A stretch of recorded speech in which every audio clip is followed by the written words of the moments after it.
সবিনয়ে বিনয়ের সাথে আমার এই মন খুব কইরা জানতে চায় প্রধান উপদেষ্টা ডক্টর ইউনূসের কাছে যে আপনি যে যুক্তরাজ্য সফরে গেলেন, আপনার অনেক মানুষ স্বাগত জানাইছে, সেই সাথে অনেক মানুষ আপনার বিরোধিতাও করছে, ওই দেশে স্লোগান দিছে আপনার হোটেলের সামনে।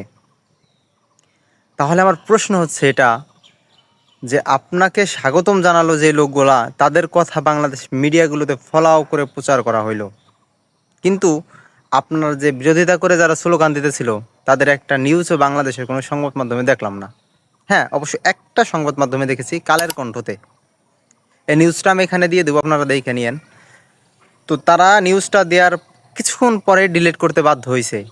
আপনার কোন ক্ষমতা বলে, আপনি কোন পাওয়ারে, তাদের কোন ফোন কলে তারা এই নিউজ আবার ডিলিট করে দিতে বাধ্য হইলো, এটা আমার জানতে খুব ইচ্ছা করে।